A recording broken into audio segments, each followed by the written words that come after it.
dudes and dudettes watching, the first thing I saw on Twitter after this happened was the Pats pulpit saying this was a catch. If a Patriots blog is saying it's a catch, it's probably a fucking catch. How's it going, everybody? Jay Tronic here, and today we're going to discuss the catch that should have been called a catch over the Steelers' loss against the Patriots. And we're going to dissect this one by one, play by play, and we're going to see the overall ruling is or is not this a catch. So, I got my trusty pen over here, so I should get it black, so we could figure this out. So let's go. You really want to look. This is a running back. That's Bell. So as you guys can see, Hayward Bay is gonna go this way. These guys are gonna be on the same thing, and then you see here, Jesse James is gonna run an out route to here, where he's gonna catch the ball, presumably right there in the end zone. Touchdown. Steelers win the victory. And yeah, so that's what's gonna happen to everything. Okay, so Ben hikes it. Then we have a snap going, throws it. And as you can see, that this spot right here, as you can see, Jessie James has his feet inbound right there, so he already has that. He's caught the ball, and that he's already caught it. So it seems to be a touchdown. Everything's good and happy. Everybody loves it. Yada yada yada. Until these dumb freaking refs had to call in a review, because God forbid, Patriots can't stop winning these games. We also get to see Tom Brady's beautiful freaking disappointment face. So we can slow this down. As you can see, Jesse James is going, and let's stop it right there. So he has the ball right here. He has the ball. Okay, so we got 1 foot. So we already have 1 foot that's already there. Okay, so, and he's right there. So we have the second foot right there, along with the knee touching. So that's 3 steps. Already 3 steps. Maybe 4 if counting this right here, but I don't think that's. But it's 3, since we have the knee and the foot right here. So that should be around 3 steps. Okay, so that means he's in. So we got luck. And at this point, you have the elbow, which is your 4th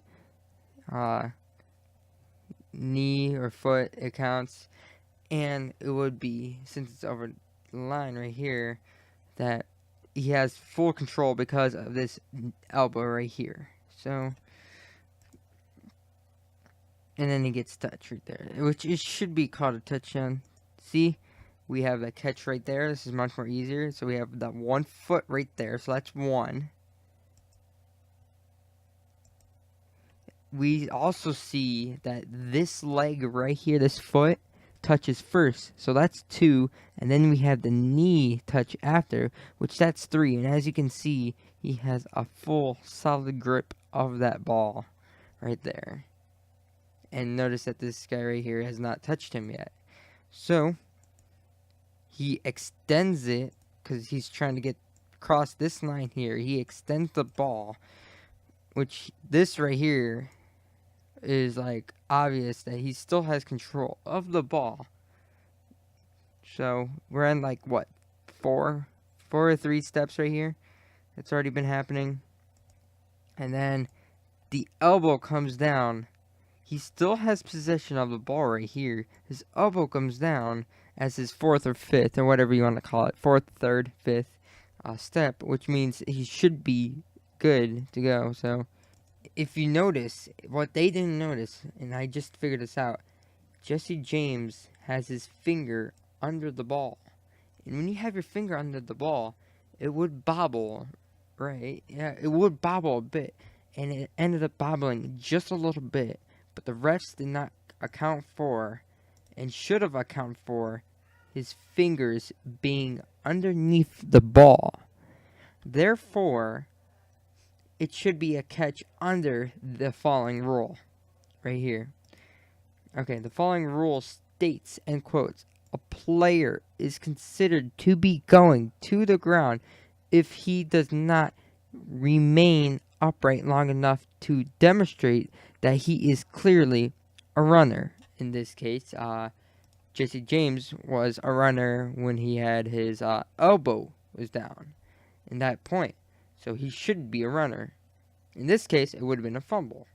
But anyways, let's continue. If a player goes down to the ground in the act of catching a pass with or without contact by an opponent, he must maintain control of the ball until after his initial contact with the ground. The main thing is his initial contact with the ground.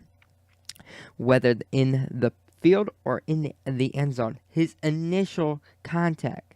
Okay, so Jesse James' initial contact was, if we can get it just perfectly, right there. This is Jesse James' initial contact, or you can argue that this is Jesse James' initial contact. So meaning that since he had contact already right here and the ball is still secured in his hands, that means by Rule 8, Section 1, Article 3, Item 1 of the NFL Rulebook states that this should be a catch for Jesse James because of his initial contact in the ground with his elbow or his knee or his foot. But mainly his elbow, because he had initial contact in his elbow right here across the line.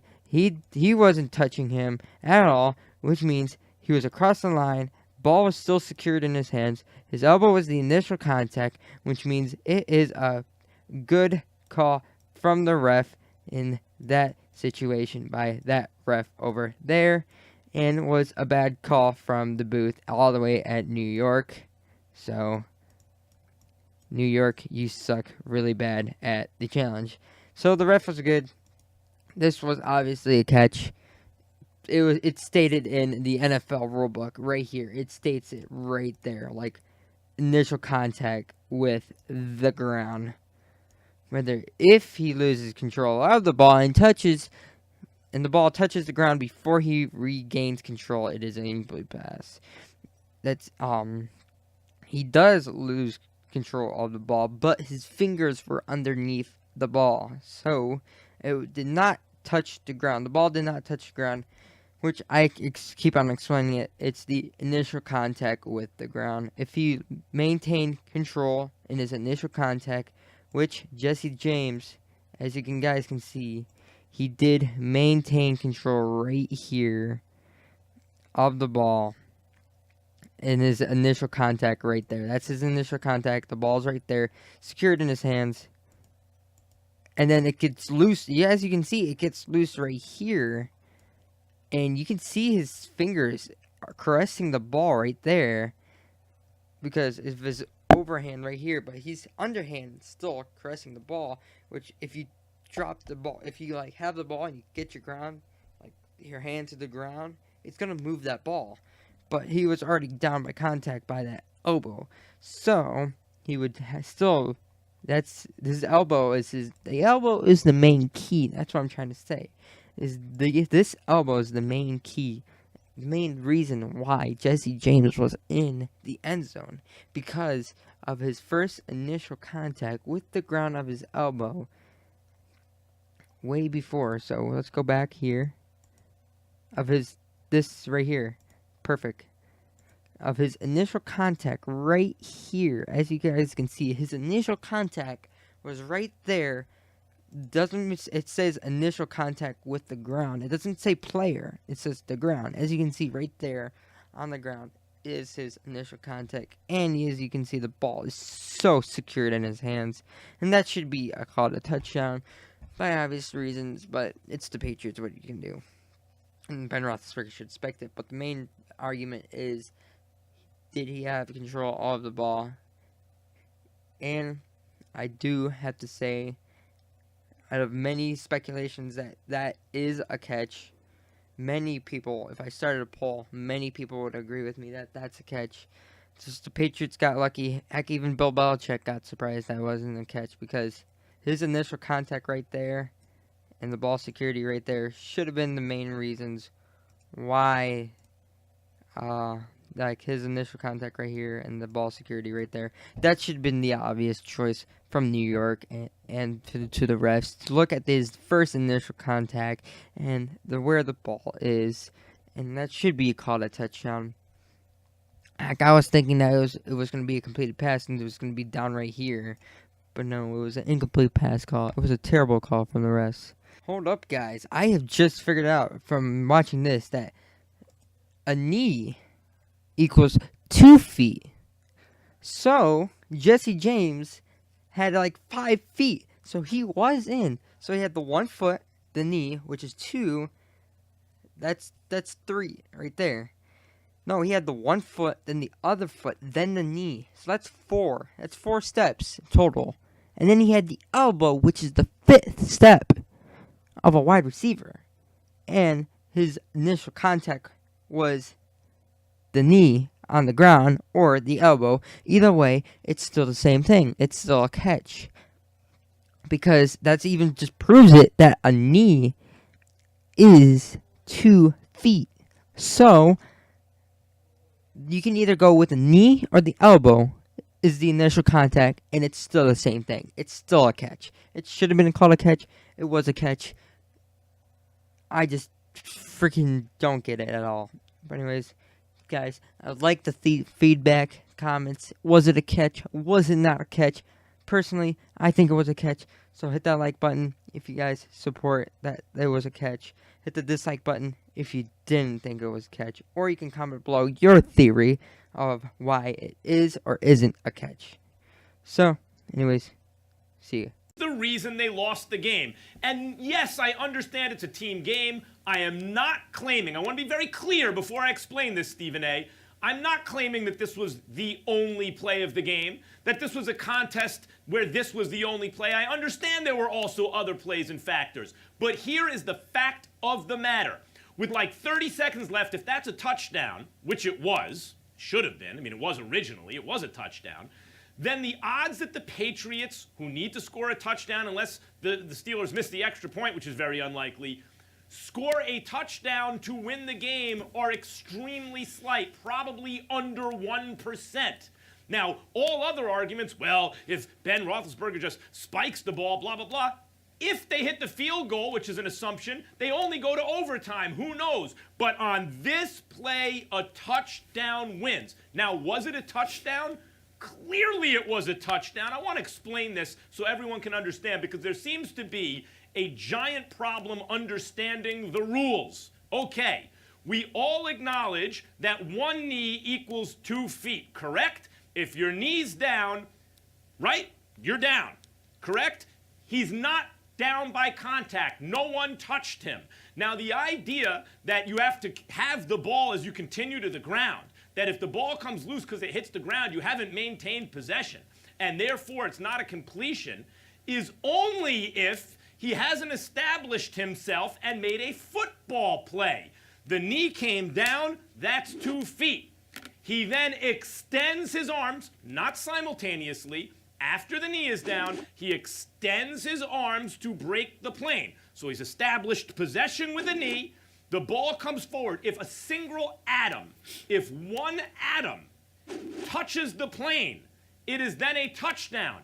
Anything that happens after that is irrelevant. There he is. He's established possession with his knee down. Watch this. Now he's established possession, and now he reaches, and it's a touchdown. The fact that after the fact, the ground causes a fumble or for him to lose possession is irrelevant unless he never established possession. If his knee was never down, that would be different. But it was. That's a touchdown. They're up 4 points. The Patriots have however many seconds to score a touchdown to send it or to win the game. Even a field goal, unless they miss the extra point, does not tie the game, does not send it to overtime. So yes, there were other plays in the game. We acknowledge that. It's like someone saying a must-win game. Well, mathematically, it's not a must-win game. By asking the question, we're acknowledging that. It's a figure of speech. It gets across a point that is more than literal. And that's what we're doing here. That's a touchdown. By the way, it was also called on the field a touchdown. So they need incontrovertible evidence to change it. And by misinterpreting the logic of their own rules, they took it away. That's the play that decided the game.